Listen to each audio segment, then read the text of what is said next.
Well, first up, President Ofori-Atta is under intense pressure to sack Finance Minister Ofori-Atta. Some 98 MPP MPs say they have resolved to boycott next week's budget presentation and all Finance Ministry business if the President does not dismiss Mr. Ofori-Atta immediately.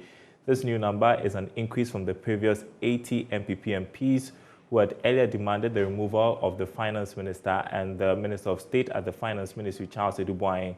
More on this shortly. First, though, Mr. Ofori-Atta is demanding fairness in the unprecedented formal procedure to remove him from office as censure hearings began yesterday. Here's more in this News Desk report. It was a hearing full of heated arguments and forceful presentations. The minority set out to brand Ofori-Atta as the minister who must not continue in his current role as the finance minister. Counsel for the Finance Minister, Gabi Asare-Ochyerdakun, objected to the manner in which the minority were handling their evidence. And it would not be fair to the Minister of Finance to be ambushed and right here, without any preparation, to start answering questions. The documents are fine, but before we even be able to look into the documents, we want the charges to be complete with the particulars. That's all we're asking. Minority Leader Haruna Idrisu described the minister as incompetent, the sole reason for country's current economic predicament. 2017, $1 was to 4.2 Ghana cedis. Today, $1 is 15 Ghana cedis. That has meaning for businesses in Ghana. The cost of doing business is unacceptably high for businesses. The pharmaceutical industry is complaining because it affects their imports and they are made to pay more. The depreciation of the cedi has affected even Makwala women who cannot trade effectively. Dr. Kisela Tufosin said the minister had breached the fiscal responsibility law and has also misreported data to Parliament. So if you breach it by 1 percentage point, then obviously the vote of censure may trigger.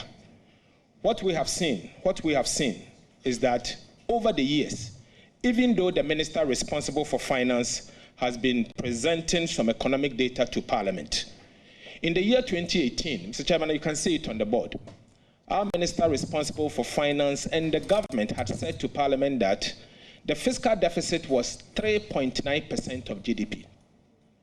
In fact, in the year 2018, the reason why they said it's 3.9% of GDP was that key expenditure worth 9.8 billion Ghana cedis was excluded from the fiscal accounting. They treated it below the line.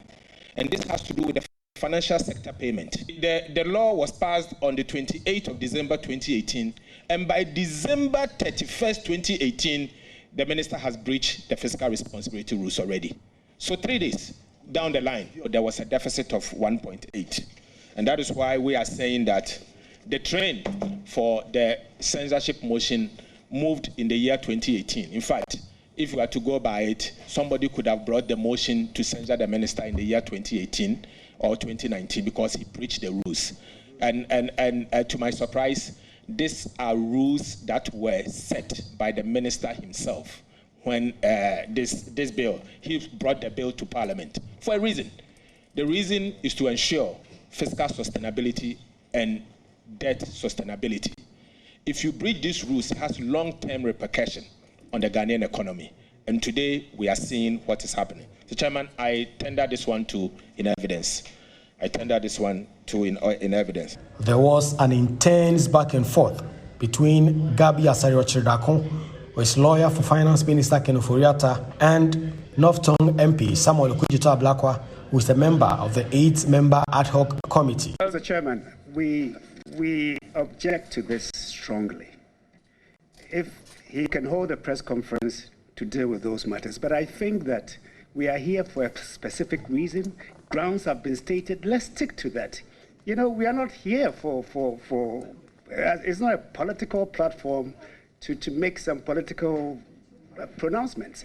Well, These are Chairman, serious allegations. Please, please. He will not teach me how to do my work in Parliament. No, this is Parliament. You won't teach me how to do my work. Let me finish. No, he can't come here and throw his weight about. He can't teach me how to do my work. I take strong exception that I should go and hold a press conference. Please. I'm only 78 kilos. Please. Throw it about. Please. I won't accept that. Yes. And you are not the chair. You don't tell members of Parliament what to do. That's fine. So, I mean, we appreciate it. I will do my work. I'm not going to hold a press conference. You will not teach me how to do my work. That was quite feisty. We can now hear from MP for Asante Achim North, Andy Apiakubi, who doubles as a spokesperson for the group of MPP MPs who want the president to remove Mr. Ofori-Atta. He has been speaking on JoyNews on PM Express. We've gone back to sack him now, and therefore we expect that some action be taken in respect of relieving him of his position. We have also told the president that if he is not relieved of his position, we shall not cooperate or work with him or participate in anything that he brings to Parliament. And that position is where we are right now. So that last bit, when you say anything that he brings, that is anything that is brought in the name of the executive president? Under the hand of the finance minister, we will not participate. Okay. Because as far as we are concerned, we are not going to do business with him. And if we are not going to do business with him, he does not participate in any process from the presidency to the House. We will not participate in deliberations on it. Okay. I asked this to get clarity. So if another minister comes to the floor, say education minister, energy minister, although they are coming on the authority of the president, you will hear them, you will do business with them. We will so do, because we are not saying that we won't do president business, but we will not do president business through Mr. Ofori-Atta. So if anybody else comes with president business to do, we will participate. Senior finance lecturer at the University of Cape Coast Business School, Sarah Mkau, joins us to discuss latest developments. Good afternoon to you. Your thoughts on how the first day of hearings went, and if the minority has established real basis for which the finance minister should be made to step down? The first day, initially, I thought the minority was not really ready for this particular engagement. The reason why I said this was that when the speaker ruled that they are supposed to meet at the ad hoc committee level, I was expecting the minority to put up all their documents and serve the committee with this document, and then the committee will serve the Minister for Finance. Unfortunately, that was not done, and so we heard the initial objections that they do not have the necessary documents that they needed for this thing to be done, and that was rather unfortunate. But sharply, the committee was able to come out with a way of resolving this particular issue. To talk about how the minority presented this document, they relied on laws, the rules of Parliament, and what the Minister of Finance is supposed to do in terms of expenditure, the Fiscal Responsibility Act, and the debt sustainability levels.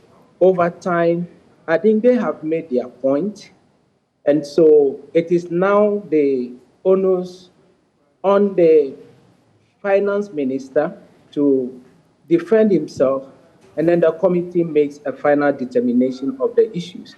Most of the issues that the minority had raised in Parliament are some of the things that we have been talking about as experts and analysts in the area.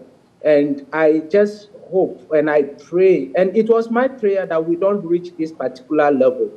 We don't reach this level because what is going on is sending a negative signal to the investment community and the general population in Ghana. Looking at what is happening it has made it very difficult for Bank of Ghana to realize its treasury bill target. There has been shortfall over the weeks that we are talking because of some of these things. And then we hope that this will be resolved as quickly as possible so that we will have a positive signal to the investment community. Because of the delays that we are finding, it has also caused a delay in the reading of our budget. And that is not too good for our country, Ghana. Well, we'll speak about the budget. The majority MPs, nearly 100 of them, have resolved to boycott the presentation next week if the president does not sack the finance minister and will not do any government business through Ken Ofori-Atta. I wonder for how long the finance minister can keep on holding to his position. You see, Daryl, this is a key issue that government, the president, the vice president, the economic management team must sit down to look at. The finance minister is a key government official in terms of expenditure, in terms of government, raising of government revenue. This particular person is very important to the functioning of government business in Ghana and outside the country. If the people within the country, within your party, are not satisfied with what you have come up with, and they have raised issues on this particular issue, and the investment community had also raised issues about it, and that is denying us access to the international financial market, then this is the time for us to sit back and ask what is going wrong. If I were to be the finance minister, and unfortunately I am not, I would have resigned at this point to put Ghana first. The most important thing for the finance minister to do is to resign, and that will send a positive signal to the market. If he is holding onto holding that particular position, when members of your party, we have respected individuals in our country, the general public, the youth of Ghana are saying that put us first, resign, and let the country move forward. What is so difficult to do in that particular respect? So the signals that we are sending financially is very terrible for the country. And to the extent that the MP say they would not do any business through the finance minister, I'm wondering how that could impact on the IMF negotiations where the contributions of MPs are needed. If the finance minister is giving indication that he is not going to go away, the team from the IMF would realize that there is no confidence in him in the first place, and it becomes problematic. Yes, that is going to be very problematic because the IMF team knows that the laws of the country are passed at the parliament, and the laws have to be respected, and everything that they are bringing must be approved by parliament. And so it is not about the president or the finance ministry, but it's parliament that is doing this. So if the minority is passing a vote of censure, and then the majority, 98 of them are saying that we want you to go, they are all speaking about the same thing, but in using different methods of talking about it. And that is also going to affect the IMF negotiations on whatever that they are doing today, because they could agree on a particular deal, and the deal goes to parliament, and the deal can be quashed.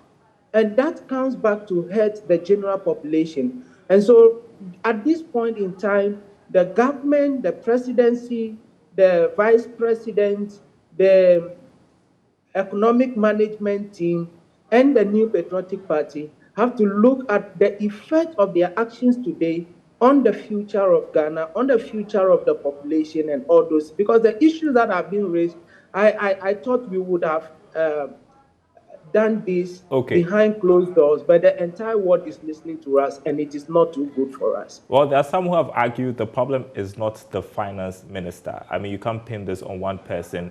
And then they ask, how dramatically would our economic situation change if Ken Ofori-Atta is replaced? Yes, we have a particular leader who is in charge of what is happening, and it is the finance minister who have to take some responsibilities. We have suggested ways by which this issue could be tackled differently. And if you are using the same old method of doing the same thing and expecting a different result, and it is not coming, then we have to look at it differently. Of course, the finance minister has done well in the past, but he's not the only person who has all the financial brains in the country and within the New Patriotic Party to take decisions alone and advise the government on the way forward. When there is a different person that comes on board, just as we have seen in the UK, when they changed their finance minister within few weeks of appointing him, the market responded positively. Of course, everybody thinks differently and they resolve issues differently. And that's what we want to see in our country, Ghana. And I'm sure that if we had a different person coming to head the finance ministry, things would have been handled in a much different way. Well, I just want to switch topics and run this by you. Some news that we are getting this afternoon on the producer price inflation shooting up by 19.3% to 65.2% in October this year. Your reaction, and what does this say about what to expect when the overall inflation figures for November are released? Yeah, Daryl, we notice that anytime the producer price inflation shoots up, the general price level in the country also goes up, because that is the price at which producers are producing over a period of time. And this will be transferred to the consumer at the end of the day.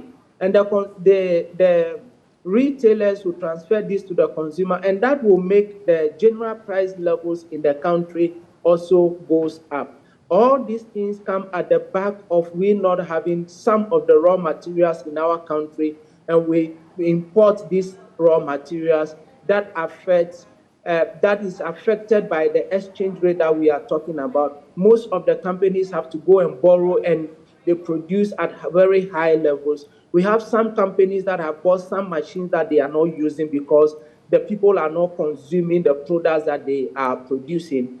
And some companies are actually closing down over time.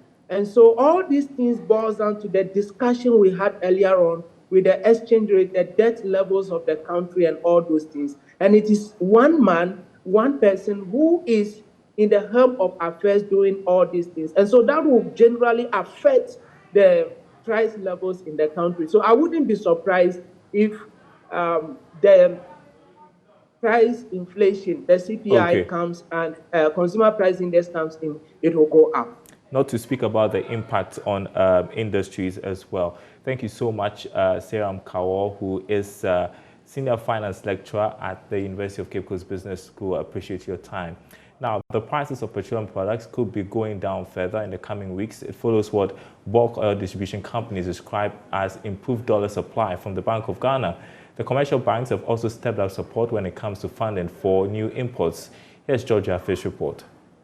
The bulk oil distribution companies argued that the prediction is primarily based on improved dollar supply by the Bank of Ghana over the past 1 week. This is because one of the main drivers pushing prices of petroleum up over the past 3 weeks was mainly due to the cedi's depreciation and lack of dollar support coming from the regulator. Therefore, looking at the current development just over the past 2 weeks, then prices will at worst stay flat or could be reduced in the coming weeks. Another thing that was pushing prices up significantly was the inability of most of the bulk oil distribution companies to secure support from the commercial banks to aid their imports. This indirectly pushed prices up on the market. However, following the decision by the Bank of Ghana to review what is called a single obligor limit, distributors believe that this will also impact on prices. So while the prices of petrol and diesel go down, the price of LPG is going up. What's happening? We're joined by Vice President of the LPG Marketers Association, Gabriel Kumi. Thanks for your time, Gabriel. So why are prices going up? Well, and congratulations on your awards over the weekend. You deserve it. But the two basic factors that drive the cost of the products have seen some increase in terms of LPG. While the factors for diesel and petrol saw a decline, unfortunately, LPG price on the international market increased by about $32. And unfortunately, our cedi also had a slight depreciation over the past 2 weeks. And these are what is driving the about 10% increase in the price of LPG in the coming windows. Okay, initially we're told 4% by speculators. Now I'm hearing 10%. That's by how much you expect prices to go up? Yes, in fact, if you look at the indicators, it's going up by about 10%. But normally, competition also drives the price down a little bit. So we are expecting between around 8% price increase. And the prices we are picking from the BDCs this morning clearly confirms the assertion I'm making. Some have gone up as high as 10%, others have done about, I think the lowest I've seen this morning is about 7%. Wow. And so what has to happen for prices to go down? You talk about what we are seeing on the international market. Yes, gas prices are going up. And so what would have to happen for us to see the prices go down? The cedi also has to perform better, I guess? Two things. The cedi has to perform better. In fact, the escalating prices that we've seen, about 70 to 80% of the reason why we are seeing that escalating price on the price of LPG is as a result of the fact that the cedi has been depreciating so badly. If you look at the crude oil price over the past 2 months, we have seen some relative stability in the area of the crude oil price. But unfortunately, the cedi depreciation has been so bad. If you look at the beginning of this year, we started the year, the cost of LPG per liter was about 6 cedis. And now we are doing about 16 cedis. And from today, we are going to do about 17 cedis. That's about 150-something percent increase in the price of LPG over the past 10 to 11 months. And that is purely as a result of the fact that the cedi has been so badly depreciated. And you know, we as an association have been calling for example, for taxes on LPG to be removed. Mm-hmm. And we don't see why government keeps taxing a product like LPG, where other countries like Côte d'Ivoire are subsidizing the product to the tune of about 20%. And even currently, we are hearing that Côte d'Ivoire is going to increase the subsidies to about 30-35% for its citizens.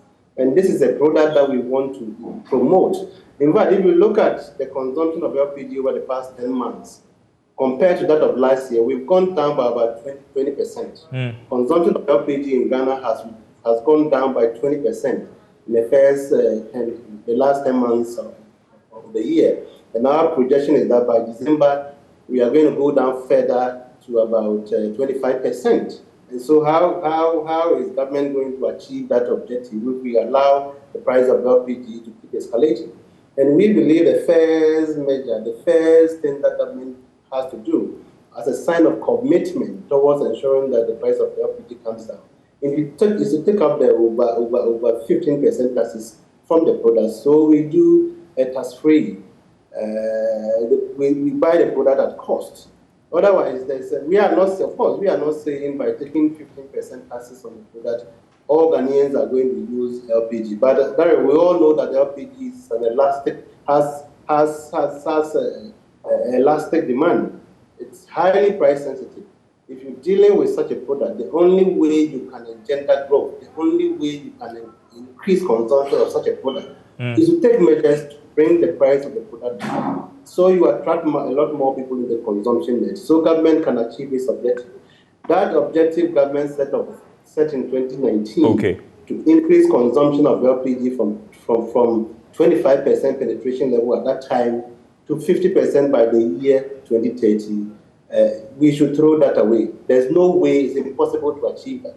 And even currently, we expect the penetration level to go down. Because in 2019, we were at 25%, and population has grown. One would have expected that consumption of LPG, the growth in LPG consumption will at least grow with the natural population growth. But that's not what we are seeing now. From 2019, 2020 to 2021, the consumption was quite flat. It was stable. But come 2022, we are in a very serious decline, to the extent that we are declining by about 25% by close of this year. That is not good for Ghana. That is not good, certainly not good. Mr. Kumi, thank you so much for joining us, Vice President of the LPG Marketers Association. You're watching the marketplace. Over 1 million people and businesses could be owed money following the collapse of crypto exchange, FTX, according to bankruptcy filings. There have also been reports that FTX suffered a hack, taking millions of dollars of crypto from the firm. It is a worrying time for individuals who have money in the business. Marketplace tech pundit and lead for Eyes of Africa, Henry Kobler, joins us to discuss this. Henry, questions about crypto viability following the collapse of FTX. And this has also renewed concerns about safety and credibility of many cryptocurrencies. Thank you very much, Daryl. So I think that this has been a topic where we've discussed several times. And per my advice, when it gets down to cryptocurrencies, I always tell people that one of the major parts which actually gets into either fraud issues or gets to have people lose their money is really where the exchanges. So this is not a matter of the cryptocurrency or the technology, which is blockchain itself. It is a matter of the exchange that is doing the most when it comes down to exchanging these cryptocurrencies for the other, or sort of storing it or putting into some level of investment schemes. And so generally, I think that it's, for me, I'm just looking at the positive side. What is the developments that is going to come around it? Because these are some of the challenges that we sort of see, and they sort of help shape the cryptocurrency market generally. And so what are the key lessons, like you point out, the positives and the negatives?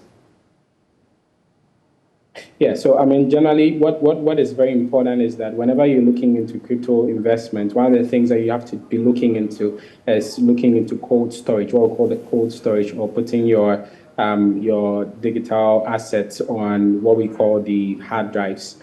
Generally, that's most important, because whenever you're storing any digital assets, which is any of these cryptocurrencies, on an exchanger, it becomes very important that you have to sort of keep an eye on it to become very aggressive with it. But generally, when you're putting it on cold storage, you sort of have the advantage of being able to keep these assets safely with yourself. Again, when you're looking at getting into any exchanger, you sort of have to read a lot about it and understand their stakes, what they have to lose, their trends and all of that. And generally also understand the news. I mean, whenever you pick cryptocurrency, you're actually on your own, and you sort of have to do a lot of the research yourself. Okay, Henry. All right. Thank you so much, Henry Kobler there, lead for Eyes of Africa. That's the marketplace. Thanks for watching. See you next time.